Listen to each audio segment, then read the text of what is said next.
నమస్కారం ETV news కి స్వాగతం. ముందుగా ముఖ్యాంశాలు. దేశంలో ఉచిత పథకాలపై సుప్రీం అసంతృప్తి. ప్రజలు పనిచేయడానికి ఇష్టపడటం లేదని వ్యాఖ్య. పరాన్నభుక్తులుగా మారతారని ఆందోళన. తెలంగాణలో కులగణనకు దూరంగా ఉన్న వారికి మరో అవకాశం.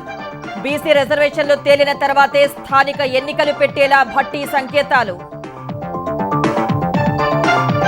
స్థానిక ఎన్నికల్లో నోటా వాడకంపై తెలంగాణ పార్టీల భిన్నాభిప్రాయాలు. వ్యతిరేకించిన కాంగ్రెస్, ఎస్ఈసీ ప్రతిపాదనను సమర్థించిన బీఆర్ఎస్. రేషన్ కార్డుల కోసం దరఖాస్తు చేసేందుకు మీ సేవా కేంద్రాల వద్ద ప్రజల క్యూ. నిర్దేశిత గడువేమీ లేదని స్పష్టం చేసిన తెలంగాణ సర్కార్. వచ్చే బడ్జెట్లో సంక్షేమం, అభివృద్ధి సమన్వయంపై ఏపీ సర్కారు దృష్టి. సూపర్ 6 పథకాల అమలుపై ముఖ్యమంత్రి సమీక్ష. ప్రతి నియోజకవర్గంలో 300 పడకలతో సూపర్ స్పెషాలిటీ హాస్పిటల్. ప్రైవేట్ ఆసుపత్రుల దోపిడీని సహించబోమన్న చంద్రబాబు. మాఘ పూర్ణిమ వేళ ప్రయాగరాజు కుంభమేళాకు పోటెత్తిన భక్తులు. కిక్కిరిసిన త్రివేణి సంగమం. మరోసారి హెలికాప్టర్ ద్వారా పూల వర్షం. ఏఐ వినియోగంపై కలిసి సాగేందుకు భారత్, ఫ్రాన్స్ రోడ్ మ్యాప్. రక్షణ, అంతరిక్ష రంగాల్లో పరస్పర సహకారానికి నిర్ణయం.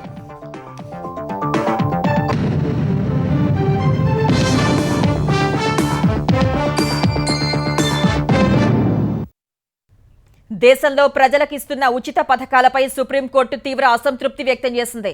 ఇలా చేయటం వల్ల ప్రజలు పనిచేయటానికి ఇష్టపడటం లేదని ఆందోళన వ్యక్తం చేసింది. ప్రజలను దేశాభివృద్ధిలో భాగస్వాములను చేయకుండా ఉచితంగా రేషన్, నగదు పంపిణీ చేస్తే వారు పరాన్నభుక్తులుగా మారతారని ఆక్షేపించింది. ప్రజలకు సౌకర్యాలు అందించాలి అన్న ప్రభుత్వాల ఉద్దేశం మంచిదే అయినప్పటికీ వారిని దేశాభివృద్ధిలో భాగం చేయాలని సూచించింది. ఉచితాల పేరుతో ఎన్నికల హామీలు ఇవ్వడంపై సుప్రీంకోర్టు తీవ్ర అభ్యంతరం వ్యక్తం చేసింది. ఉచితాలు ఇవ్వడం ద్వారా ప్రజలను పరాన్నజీవులుగా మారుస్తున్నారని ఆక్షేపించింది. పట్టణ ప్రాంతాల్లోని నిరాశ్రయులకు ఆశ్రయం కల్పించాలని దాఖలైన పిటిషన్పై విచారణలో జస్టిస్ బిఆర్ గవాయ్, జస్టిస్ అగస్టిన్ జార్జ్ మాసిగులతో కూడిన ధర్మాసనం ఈ మేరకు వ్యాఖ్యానించింది. ఎన్నికలకు ముందు ఉచిత హామీలను ప్రకటించడాన్ని ధర్మాసనం తప్పుబట్టింది. ఉచిత రేషన్, ఉచితంగా నగదు ఇస్తున్నందున ప్రజలు పనిచేయడానికి ఇష్టపడటం లేదంటూ ఘాటు వ్యాఖ్యలు చేసింది. ఉచితాలతో ఏ పని చేయకుండా భోజనం, డబ్బు సంపాదిస్తున్నారని ధర్మాసనం వ్యాఖ్యానించింది. పేదల పట్ల శ్రద్ధ చూపడాన్ని సమర్థిస్తున్నప్పటికీ ఈ పథకాల ద్వారా లబ్ధిదారులను సమాజంలో ప్రధాన స్రవంతిలో కలపకుండా పరాన్నజీవులుగా మారుస్తున్నామని ధర్మాసనం ఆందోళన వ్యక్తం చేసింది. అలాంటి వారికి పని కల్పించినప్పుడే దేశాభివృద్ధికి దోహదపడతారని వ్యాఖ్యానించింది. దేశంలో పని దొరికితే చేయడానికి ఇష్టపడకుండా ఉండేవారు చాలా తక్కువని పిటిషనర్ తరపు న్యాయవాది ప్రశాంత్ భూషణ్ వ్యాఖ్యానించగా సుప్రీం ధర్మాసనం తీవ్రంగా ఆక్షేపించింది. మీరు నాణ్యానికి ఒకవైపే చూస్తున్నారని జస్టిస్ గవాయ్ అసహనం వ్యక్తం చేశారు. తాను వ్యవసాయ కుటుంబం నుంచి వచ్చినట్టు చెప్పిన ఆయన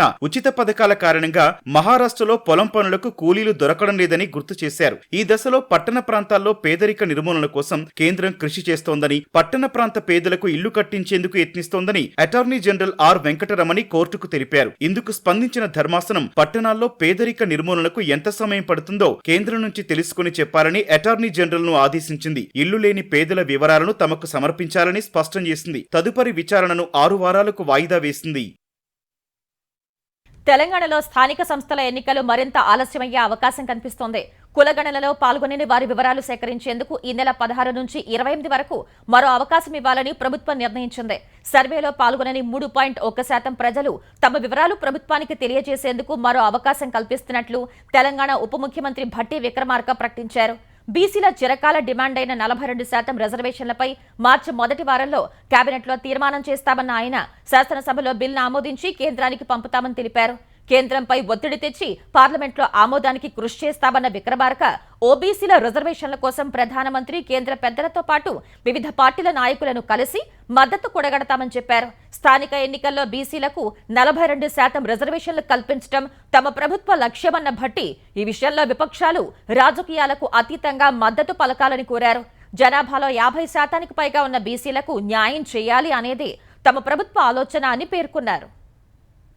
ఓబీసీలకి 42% రిజర్వేషన్ ఇవ్వటం కోసం మార్చి మొదటి వారంలో కేబినెట్ లో తీర్మానం చేసి శాసనసభలో బిల్లు పెట్టి పాస్ చేసి ఒక చట్టబద్ధతను కల్పించడం కోసం నిర్ణయం తీసుకోవడం జరిగిందని ఈ సందర్భంగా మీ అందరికి తెలియజేస్తా ఉన్నాం.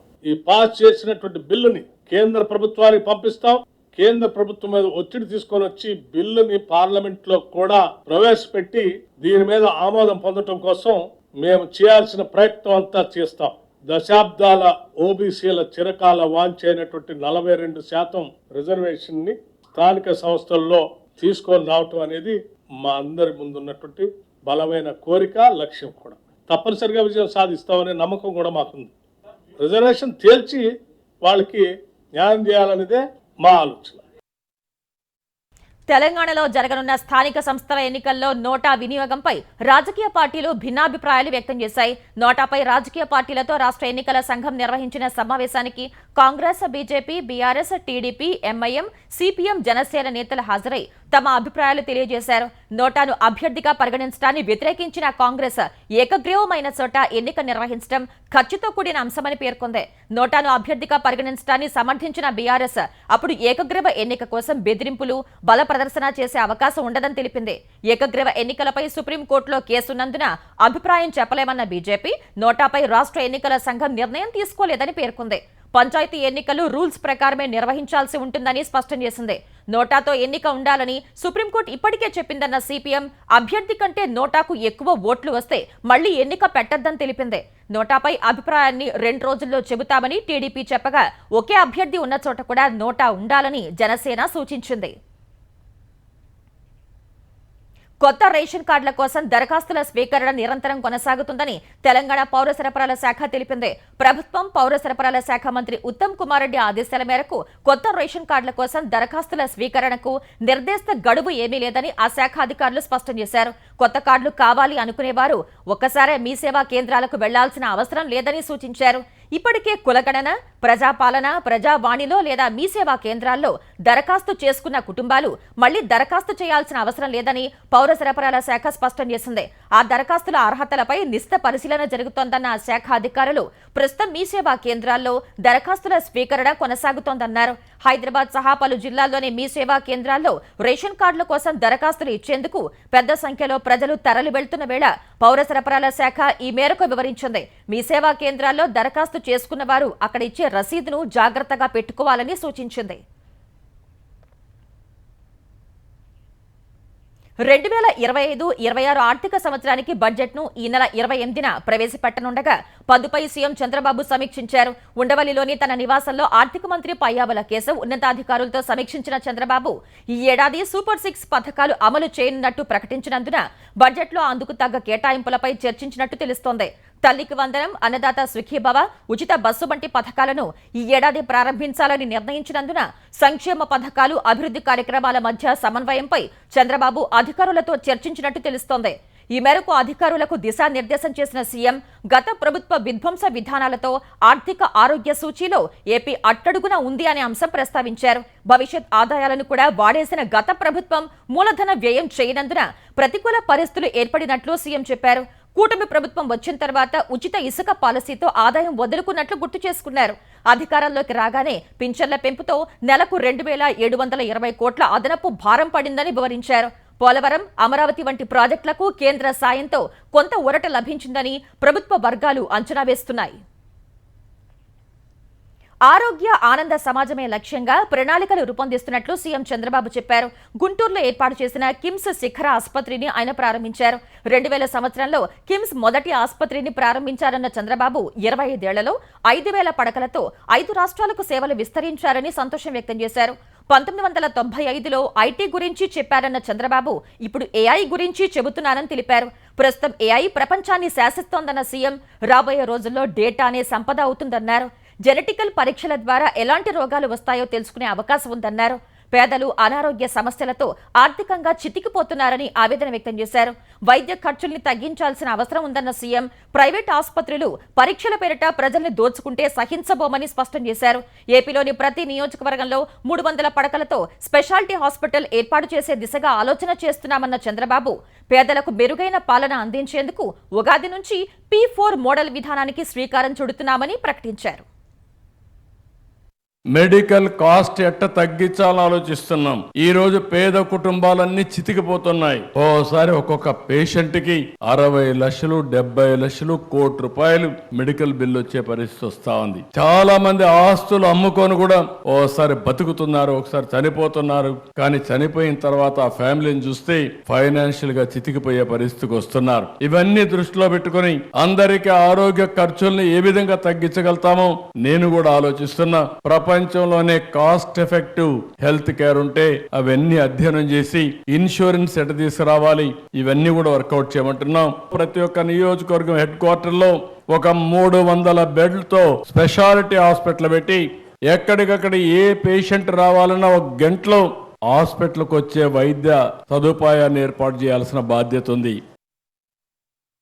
వాణిజ్యం, పెట్టుబడుల అంశాల్లో సంబంధాలను మరింత బలపరుచుకోవాలని ప్రధాని నరేంద్ర మోదీ ఫ్రాన్స్ అధ్యక్షుడు మేక్రాన్ నిర్ణయించారు. సాంకేతికత, రక్షణ, పౌర అణు ఇంధనం, అంతరిక్షం తదితర రంగాల్లో పరస్పరం సహకరించుకోవాలని ఇరువురు నాయకులు అంగీకారానికి వచ్చారు. ఈ మేరకు భారత్, ఫ్రాన్స్ సంయుక్త ప్రకటన విడుదల చేశాయి. ద్వైపాక్షిక సంబంధాలు సహా ప్రాంతీయ, అంతర్జాతీయ పరిస్థితులు ఇరువురి మధ్య చర్చకు వచ్చాయని ఆ ప్రకటనలో తెలిపాయి. ఐరాస భద్రతా మండలిలో సంస్కరణలను తీసుకురావాలని మోదీ, మేక్రాన్ పేర్కొన్నారు. భద్రతా మండలికి సంబంధించిన అంశాలు ఇతర ప్రపంచ సమస్యలపై కలిపి పనిచేయాలని నిర్ణయించారు. ఈ సందర్భంగా భద్రతా మండలిలో భారత్కు శాశ్వత సభ్యత్వంపై మేక్రాన్ భారత్కు మద్దతు తెలిపారు. గత 25 ఏళ్లలో ఇరు దేశాల మధ్య సంబంధాలు బహుళ రంగాల్లోకి విస్తరించాయని అన్నారు. మధ్యప్రాచ్యంలో నెలకొన్న పరిస్థితులు, రష్యా ఉక్రెయిన్ యుద్ధంపైన ఇరువురు నాయకులు చర్చించినట్లు విదేశాంగ శాఖ తెలిపింది. కృత్రిమ మేధపై భారత్, ఫ్రాన్స్ సంయుక్తంగా రోడ్ మ్యాప్ రూపొందించాయని వెల్లడించింది. అంతకుముందు ప్రధాని మోదీ మార్సే నగరంలో ఉన్న ప్రఖ్యాత మాజారగ స్మారకాన్ని సందర్శించారు. ఫ్రాన్స్ అధ్యక్షుడు మేక్రాన్తో కలిసి మొదటి ప్రపంచ యుద్ధంలో అమరులైన భారత సైనికులకు నివాళులర్పించారు. మొదటి ప్రపంచ యుద్ధంలో ప్రాణాలు కోల్పోయిన భారత సైనికుల త్యాగాలకు గుర్తుగా గతంలో ఇక్కడ స్మారకాన్ని ఏర్పాటు చేశారు. ఈ స్మారకాన్ని కామన్వెల్త్ వార్ గ్రేవ్స్ కమిషన్ నిర్వహిస్తోంది. స్మారకాన్ని సందర్శించిన అనంతరం ప్రధాని ప్రవాస భారతీయులను కలుసుకున్నారు. తర్వాత మార్సే నగరంలో నూతనంగా నిర్మించిన భారత కాన్సులేట్ ను మేక్రాన్తో కలిసి మోదీ ప్రారంభించారు. మాఘ పూర్ణిమ సందర్భంగా ప్రయాగ్రాజ్ మహాకుంభమేళా భక్త జన సంద్రమైంది. లక్షల సంఖ్యలో తరలివస్తున్న భక్తులతో త్రివేణి సంగమంలో ఘాట్లన్నీ కిక్కిరిశాయి. ఈ తెల్లవారుజాము నుంచే పుణ్యస్నానాలు కొనసాగుతుండగా ఈ సాయంత్రం 6 గంటల వరకు పుణ్యస్నానాలు చేసిన వారి సంఖ్య 2 కోట్లు దాటింది. భక్తుల రద్దీని దృష్టిలో పెట్టుకుని ఉత్తరప్రదేశ్ సర్కార్ విస్తృతమైన ఏర్పాట్లు చేసింది. సీఎం యోగి ఆదిత్యనాథ్ లక్నో నుంచి ఏర్పాట్లను, పరిస్థితిని నిరంతరం పర్యవేక్షిస్తున్నారు. ట్రాఫిక్ నిబంధనలను పాటించాలని, అధికృత పార్కింగ్ స్థలాలను మాత్రమే ఉపయోగించాలని కుంభమేళా పరిపాలనా యంత్రాంగం భక్తులను అభ్యర్థించింది. మాఘ పూర్ణిమ స్నానంతో నెల రోజుల దీక్షకు కల్పవాసీలు ముగింపు పలికారు. ఉదయం 6 గంటల వరకు 10 లక్షల మంది కల్పవాసీలు పుణ్యస్నానాలు చేసినట్లు యూపీ సర్కార్ ఒక ప్రకటనలో తెలిపింది. టోల్ ప్లాజాలు, పొరుగు జిల్లాల నుంచి కుంభమేళాకు వచ్చే వాహనాల సంఖ్యను సేకరించి అందుకు అనుగుణంగా ఏర్పాట్లు చేస్తున్నట్లు అధికారులు వివరించారు. మాఘ పూర్ణిమ సందర్భంగా భక్తులపై హెలికాప్టర్ నుంచి పూలవర్షం కురిపించారు.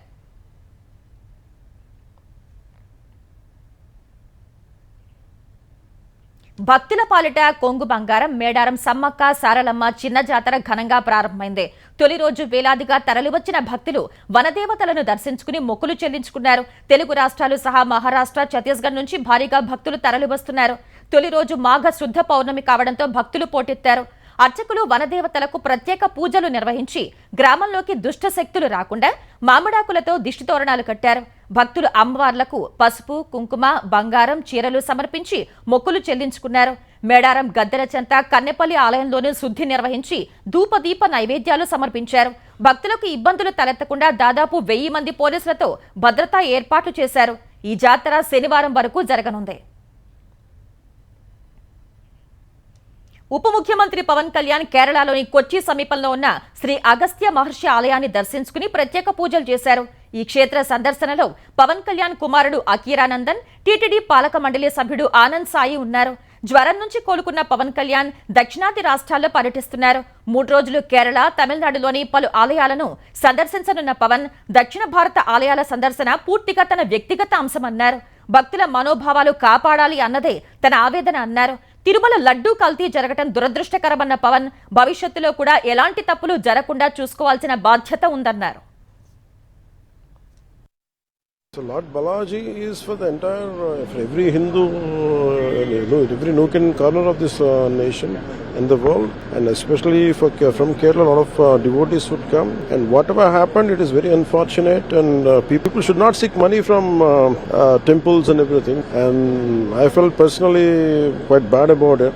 And eventually I raised my voice, and the culprits have been arrested. And we'll make sure that in future it will never occur. Bird flu వల్ల ప్రజలు ఆందోళన చెందాల్సిన అవసరం లేదని ఆంధ్రప్రదేశ్ పశుసంవర్ధక శాఖ మంత్రి అచ్చెన్నాయుడు స్పష్టం చేశారు. ఏపీలో బర్డ్ ఫ్లూ పూర్తిగా తగ్గుముఖం పట్టిందన్నారు. సోషల్ మీడియాలో 40 లక్షలకు పైగా కోళ్లు చనిపోయినట్లు వచ్చిన ప్రచారం అవాస్తవమన్నారు. బర్డ్ ఫ్లూ వ్యాధిపై సీఎం చంద్రబాబు అధ్యక్షతన జరిగిన సమీక్ష అనంతరం మంత్రి ఈ వివరాలు వెల్లడించారు. ఏపీలో 10 కోట్లకు పైగా కోళ్లు ఉంటే 5.42 లక్షల కోళ్లు మాత్రమే వ్యాధితో చనిపోయాయన్న అచ్చెన్నాయుడు భోపాల్ ల్యాబ్ నుంచి నివేదిక వచ్చాక పౌల్ట్రీలో ఉన్న గుడ్లను కూడా పూడ్చివేసినట్లు వివరించారు.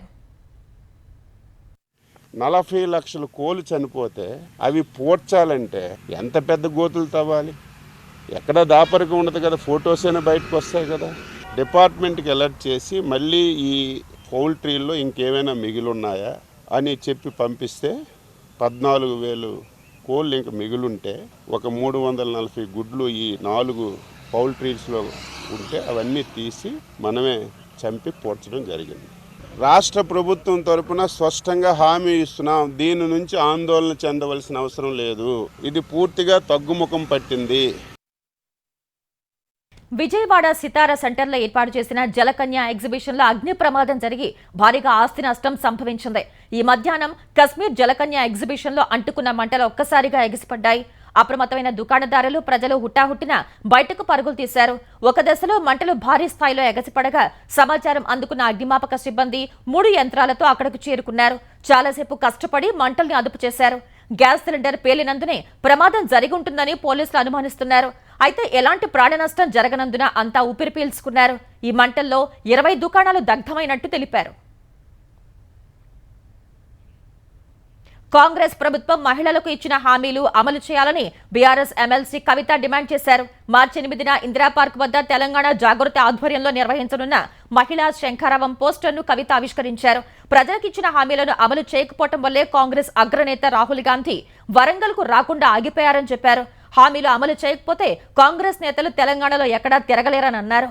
అసలు సినిమా మార్చి 8న ఉంటుందన్న ఆమె ఆడబిడ్డలంతా తరలివచ్చి ఆ రోజు మహిళా శక్తి ఏంటో చూపాలన్నారు. ప్రపంచ కుబేరుడు ఎలాన్ మస్క్ కు తన ప్రభుత్వంలో కీలక పదవి కట్టబెట్టిన అమెరికా అధ్యక్షుడు డొనాల్డ్ ట్రంప్ తాజాగా ప్రత్యేక అధికారాలు ఇస్తూ కార్యనిర్వాహక ఆదేశాలపై సంతకం చేశారు. ఆ సమయంలో ట్రంప్ పక్కనే మస్క్ ఉన్నారు. శ్వేత సౌధంలోని ఓవల్ ఆఫీస్ కు తన 4 ఏళ్ల కుమారుడితో కలిసి ఆయన వచ్చారు. మస్క్ నేతృత్వంలోని డోస్ కు తాజాగా అధ్యక్షుడు విశేష అధికారాలు కట్టబెట్టడంతో అమెరికా ప్రభుత్వంలో పెద్ద ఎత్తున ఉద్యోగాల్లో కోతలు విధించనున్నారు. ఫెడరల్ ఏజెన్సీలు డోజ్ సహకారం సంప్రదింపుల తర్వాతే ఉద్యోగుల తొలగింపు, నియామకాలపై నిర్ణయం తీసుకోవాలని తాజా ఉత్తర్వుల్లో ట్రంప్ ఆదేశించారు. ఈ సందర్భంగా డోజ్ పనితీరును అధ్యక్షుడు ప్రశంసించారు. దావాలను పట్టించుకోకుండా డోజ్ను ముందుకు తీసుకువెళ్లాలని మస్క్ కు సూచించారు. తాను తెరిచిన పుస్తకమన్న ఎలాన్ మస్క్ కామన్ సెన్స్ తోనే చర్యలు తీసుకుంటున్నట్లు చెప్పారు. తమ చర్యలు క్రూరమైనవి కావనన్నారు. సంస్కరణల కోసమే ప్రజలు ఓటు వేశారన్న మస్క్ ప్రజలకు అదే అందబోతోందని వివరించారు. వృధా ఖర్చులు, అనవసర నియామకాలను తగ్గించకపోతే అమెరికా దివాళా తీస్తుందని అన్నారు. తల్లిదండ్రులు గురువులతో మాట్లాడి పరీక్షల ఒత్తిడిని జయించాలని ప్రముఖ నటి దీపికా పదుకొనె విద్యార్థులకు సూచించారు. ప్రధాని నరేంద్ర మోదీ ప్రారంభించిన పరీక్షా పే చర్చ కార్యక్రమం 2వ విడతలో భాగంగా విద్యార్థులకు ఆమె విలువైన సలహాలిచ్చారు. ఒత్తిడి జీవితంలో భాగమేనన్న దీపిక పరీక్షలు, ఫలితాల విషయంలో సహనం ఉండాలని స్పష్టం చేశారు. బాగా నిద్రపోవాలని, నీళ్లు బాగా తాగాలని, వ్యాయామం, మెడిటేషన్ చేయాలని విద్యార్థులకు సూచించారు. తనను తాను అల్లరిపిల్లగా చెప్పుకున్న దీపికా పదుకొనె పాఠశాల రోజుల్లో చదువు కంటే ఇతర వ్యాపకాలపై ఆసక్తి ఎక్కువగా ఉండేదని వివరించారు.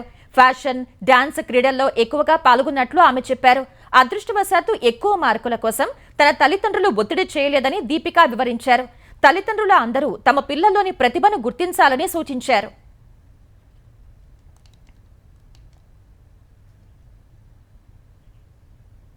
వాణిజ్య యుద్ధ భయాలు వెంటాడిన వేళ వరుసగా 6వ సెషన్లోనూ దేశీయ స్టాక్ మార్కెట్లు నష్టాలు నమోదు చేశాయి.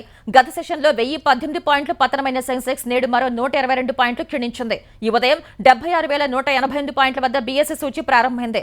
విదేశీ మదుపరులు పెట్టుబడుల ఉపసంహరణ కొనసాగించడంతో ఆరంభంలోనే సెన్సెక్స్ 75,388 పాయింట్ల కనిష్ట స్థాయికి పడిపోయింది. తగ్గిన ధరల వద్ద కొనుగోలు జరగడంతో పుంజుకున్న సూచి 76,460 పాయింట్ల గరిష్ట స్థాయికి పెరిగింది.